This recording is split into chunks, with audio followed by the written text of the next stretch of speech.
আসসালামু আলাইকুম। অনুশীলন ক্লাসের পক্ষ থেকে স্বাগত জানাচ্ছি। আজকে রাজশাহী বোর্ড 2024 এর প্রশ্নটা সমাধান করবে। এটা হচ্ছে পদার্থ প্রথম অধ্যায়, নবম ও দশম শ্রেণী, ভৌত রাশি ও তাদের পরিমাপ, এই অধ্যায়ের প্রশ্নটি হচ্ছে এটাই: একটি স্লাইড ক্যালিপারের সাহায্যে একটি ঘনকের এক পৃষ্ঠের ক্ষেত্রফল পরিমাপে ঘনকের কোন ধরনের বস্তু ঘনাকার বস্তু, কথা মনে রাখতে হবে, কোন ধরনের বস্তু ঘনাকার বস্তু। এক পৃষ্ঠের ক্ষেত্রফলের কথা বলা হয়েছে। এক পৃষ্ঠের ক্ষেত্রফল পরিমাপে ঘনকের এক বাহুর দৈর্ঘ্য পরিমাপ করে পাওয়া গেল 6.48 সেন্টিমিটার। তোমার হচ্ছে ঘনকের এক বাহুর দৈর্ঘ্য কত? 6.48 সেন্টিমিটার। প্রধান স্কেল পার্ট হচ্ছে 6.4 সেন্টিমিটার। ভার্নিয়ার স্কেলের 20 ঘর মূল স্কেলের 19 ঘরের সমান দৈর্ঘ্য পরিমাপে 4% ত্রুটি বিদ্যমান। ছোট কথা বলছে যে ভার্নিয়ার সহপাতন নির্ণয় করো। তাহলে ভার্নিয়ার সহপাতনকে সাধারণত ভি দ্বারা প্রকাশ করা হয়। তাহলে গ নম্বর আমাদের ভার্নিয়ার সহপাতন নির্ণয় করার কথা বলছে। তাহলে কি কি দেওয়া আছে তথ্য? প্রথম দেওয়া আছে যে ঘনকের এক বাহুর দৈর্ঘ্য দেওয়া আছে। তাহলে দেওয়া আছে, এটি লিখবো আগে আমরা। দেওয়া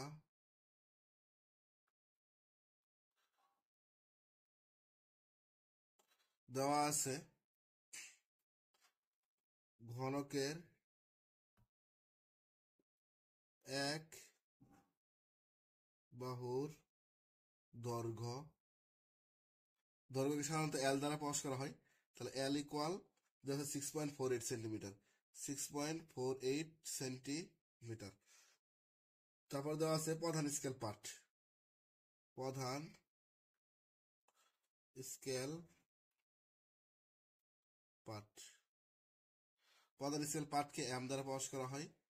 দেওয়া আছে 6.4 সেন্টিমিটার। 6.4 সেন্টিমিটার। তারপর হচ্ছে ভার্নিয়ার স্কেলের 20 ঘর মূল স্কেলের 19 ঘরের সমান। তাহলে হচ্ছে আমাদের এখানে ভিসির মানটা লাগবে। তাহলে হচ্ছে আমরা এখানে ভার্নিয়ার স্কেলের ঘর সংখ্যা দেওয়া আছে। ভার্নিয়ার স্কেলের ঘর সংখ্যা এন দ্বারা প্রকাশ করা হয়। ভার্নিয়ার স্কেলের ঘর সংখ্যাকে কত ঘর দেওয়া আছে? 20 ঘর। তাহলে 20।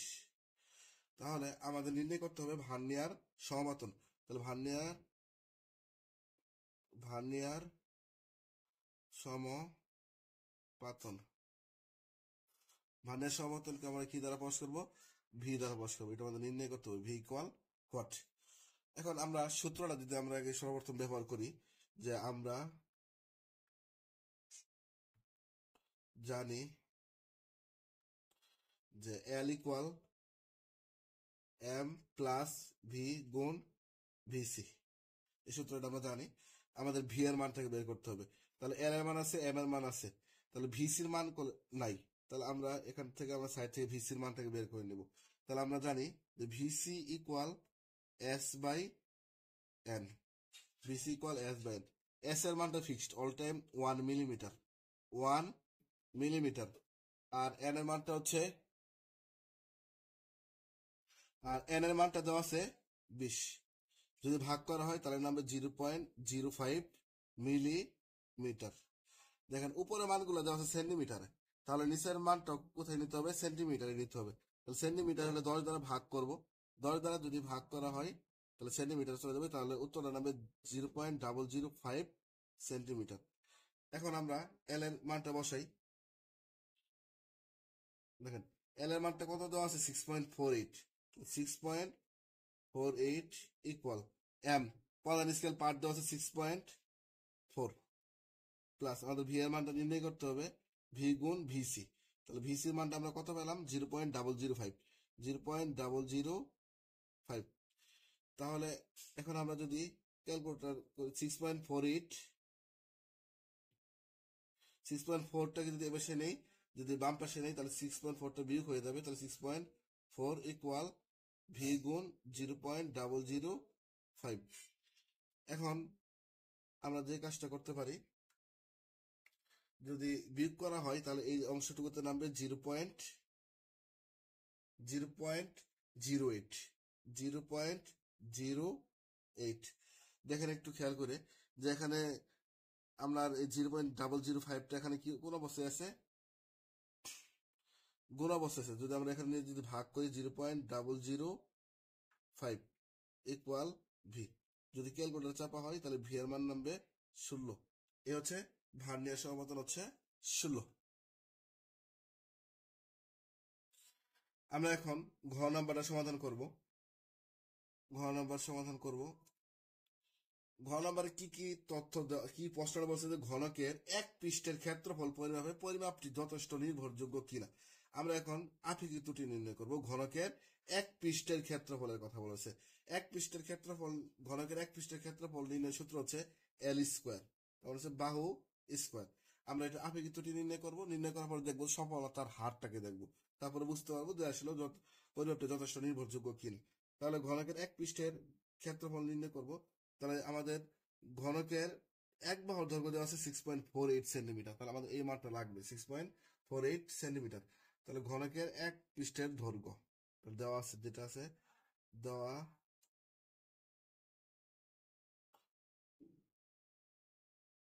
দেওয়া আছে ঘনকের এক পৃষ্ঠের দৈর্ঘ্য, এটাকে আমরা এল দ্বারা প্রকাশ করবো। এল ইকুয়াল দেওয়া আছে 6.48 সেন্টিমিটার, 6.48 সেন্টিমিটার। এখন আমরা একটা প্রশ্ন আমি সবসময় বলি যে ত্রুটির কাজটা আগে করে নেবেন। দৈর্ঘ্য পরিমাপে 4% ত্রুটির কথা বলা হয়েছে। যে ত্রুটির কথা যদি বলা হয়ে থাকে তাহলে ত্রুটির কাজটা আগে করবেন। ত্রুটিটা কার কার ত্রুটিটা দেওয়া আছে? দৈর্ঘ্যের ত্রুটিটা। ত্রুটির কাজটা আমরা কিভাবে করব দেখা যাবে আমাকে। ত্রুটি এভাবে শুধু ত্রুটি লিখলেই হবে। ত্রুটি 6.48 গুণ কত পার্সেন্ট ত্রুটি আছে? 4% ত্রুটি আছে, তাহলে 4%। তাহলে 6.48 গুণ 4%, 4% মানে হচ্ছে 4/100। যদি ক্যালকুলেটর চাপা হয় 4/100 দিয়ে, তাহলে নামবে 0.2592, 0.2592, 0.2592। যেহেতু মানে সেন্টিমিটার দেওয়া আছে তাহলে এককটা সেন্টিমিটারই হবে। এবার আমাদের উদ্দেশ্য হচ্ছে আমরা ঘনকের এক পৃষ্ঠের ক্ষেত্রফলে আপেক্ষিক ত্রুটি নির্ণয় করবো। যখন আমরা আপেক্ষিক ত্রুটিটা নির্ণয় করবো তখন আমরা যে ওই ম্যাথটাকে আমরা 5টা ভাগে বিভক্ত করবো। তাহলে প্রথম যে ভাগটা হচ্ছে নর্মালি এক পৃষ্ঠের ক্ষেত্রফল, ঘনকের এক পৃষ্ঠের ক্ষেত্রফল, এটাকে আমরা নির্ণয় করে নিই। এটা হচ্ছে প্রথম ভাগের নাম হচ্ছে ঘনকের, যেটা প্রশ্নটা বলবে সেটা ঘনকের এক পৃষ্ঠের ক্ষেত্রফল, এক পৃষ্ঠের ক্ষেত্রফল। আচ্ছা, ঘনকের এক পৃষ্ঠের ক্ষেত্রফল, তাহলে ক্ষেত্রফলকে আমরা সাধারণত এ দ্বারা প্রকাশ করবো।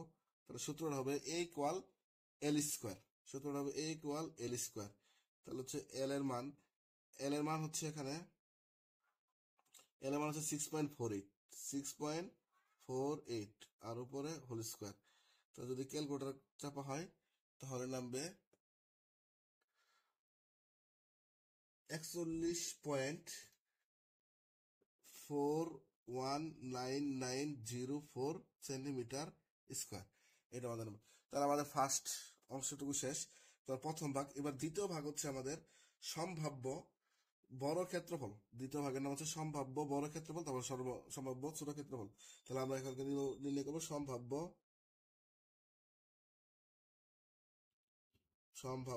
বড় ক্ষেত্রফল।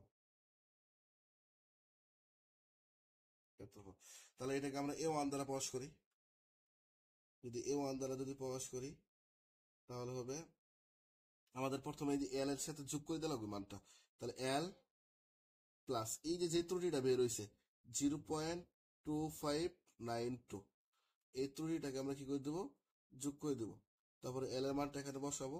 বসাইলে আমাদের যে মানটা নামবে 45 পয়েন্ট 4168 সেন্টিমিটার স্কোয়ার।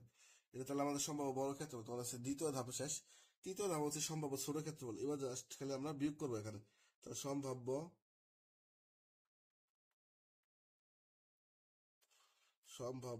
ছোট ক্ষেত্রফল, আমরা এটাকে A2 দ্বারা প্রকাশ করবো। তাহলে এবার প্লাস ছিল, এবার মাইনাস করে দেবো। এল মাইনাস 0.2592, তারপর আমরা এটার উপরে হোল স্কোয়ার দেবো, যেহেতু ক্ষেত্রফল নির্ণয় করতেছি। তাহলে এল এর মান হচ্ছে 6.48, এটার বসায় নেবেন। তাহলে যদি আমরা ক্যালকুলেটর চাপি তাহলে হবে 38.6983 সেন্টিমিটার স্কোয়ার। তাহলে আমাদের 3টা অংশের কাজ শেষ। এবার আমার চতুর্থ অংশ হচ্ছে চূড়ান্ত ত্রুটি। আমরা এখানকার চূড়ান্ত ত্রুটি নির্ণয় করব। চূড়ান্ত ত্রুটি, দেখেন, চূড়ান্ত ত্রুটি নির্ণয় করার জন্য আমরা প্রথমে যে কাজটা করব, যে এই যে ক্ষেত্রফল যেটা বেরোচ্ছে এটা থেকে আমরা এটাকে বাদ দেবো একবার, এটা থেকে একবারে বড়টা বাদ দেবো, আবার এটা থেকে আমরা ছোট্ট বাদ দেবো। যদি বাদ দেই তাহলে আমাদের চূড়ান্ত ত্রুটি পাবো, যেটা যে মানটা বড় হবে সেটাই চূড়ান্ত ত্রুটি। আমরা একটু পরমাণু চিহ্ন দিয়ে দেবো, কারণ পরমাণু চিহ্ন দেওয়ার অর্থ হচ্ছে এটাই যে মানটা আসুক না কেন আমাদের প্লাস মানটা প্রয়োজন। তাহলে আমরা প্রথমে কি করবো, 41.9904 বিয়োগ হবে কত, 45.4168। তাহলে আমাদের ক্যালকুলেটর যদি চাপা হয় তাহলে নামবে 3.4264 3.4264 সেন্টিমিটার স্কোয়ার। আমরা আবার কি করব, এই মানটা থেকে আবার এই মানটাকে বাদ দেবো। তাহলে 41.9904 বিয়োগ 38.6983। আমরা পরমাণু চিহ্ন দিয়ে নিছি, মূল্য চিহ্ন, যেহেতু আমাদের মাইনাস মানটা আমাদের গ্রহণযোগ্য হবে না। যদি ক্যালকুলেটর চাপি তাহলে নামবে 3.2921 সেন্টিমিটার স্কোয়ার, 21 সেন্টিমিটার স্কোয়ার। আচ্ছা, তাহলে আমাদের শেষ। তাহলে আমাদের এখানে থেকে যদি দেখা যায় তাহলে বড় মানটা হচ্ছে আমাদের 3.4264। তাহলে আমাদের বড় মানটা হবে চূড়ান্ত ত্রুটি, ছোট মানটা চূড়ান্ত ত্রুটি না। তারপর আপেক্ষিক ত্রুটি নির্ণয় করবো। এখন আমরা আপেক্ষিক ত্রুটি নির্ণয় করব। আপেক্ষিক ত্রুটি আপেক্ষিক ত্রুটি নির্ণয় করার জন্য সূত্র হবে এটাই, যে এই যে ঘনকের এক পৃষ্ঠের ক্ষেত্রফল যেটা পাওয়া গেছে সেই মানটা আগে লিখতে হবে, পরে লিখতে হবে চূড়ান্ত ত্রুটি, আর নিচে লিখতে হবে ঘনকের এক পৃষ্ঠের ক্ষেত্রফল। প্রথম যে মানটা পাওয়া গেছে সেটা 5টার মধ্যে প্রথম ভাগটা। তাহলে আমাদের ঘনকের এক পৃষ্ঠের ক্ষেত্রফল,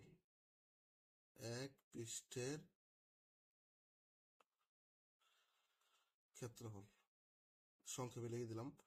তাহলে আমরা যদি মানটা বসাই তাহলে চূড়ান্ত ত্রুটি আমরা কত পাইছি, 3.4264।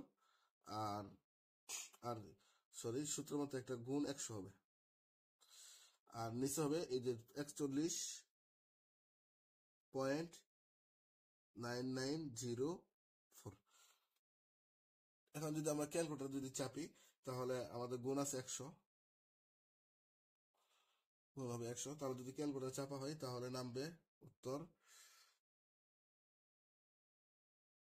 8.16%।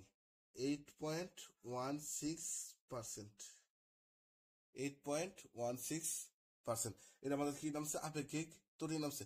এখন আমাদের যে কাজটা প্রয়োজন, যে আসলে আমরা বলছি যে প্রশ্ন ঘনকের এক পৃষ্ঠের ক্ষেত্রে পরিমাপটি যথেষ্ট নির্ভরযোগ্য কিনা। আমরা নির্ভরের কথা বলেছি, এখানে ত্রুটি করলে 8.16% আছে, কারণ ত্রুটি একটা আছে, এখানকার নির্ভরযোগ্য কিনা। আসলে 100 ত্রুটি তো 100%-এর মধ্যে তো 8.16%। তাহলে সফলতা যদি আমরা দেখি তাহলে দেখি কত হয়। যদি আমরা সফলতাটা যদি একটু সাইডে দেখি, সফলতা, তাহলে আমাদের কি করতে হবে, 100 বিয়োগ 8.16।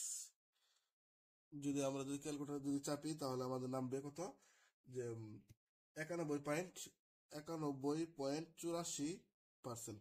তার মানে 91.84%, এটা হচ্ছে সফলতার হার, এই মানটা। তার মানে সর্বোপরি শেষে বলাই যায় যে ঘনকের এক পৃষ্ঠের ক্ষেত্রফল নির্ণয়ে পরিমাপটি নির্ভরযোগ্য। এই হচ্ছে আমাদের আনসার। সবাইকে ধন্যবাদ। আসসালামু আলাইকুম।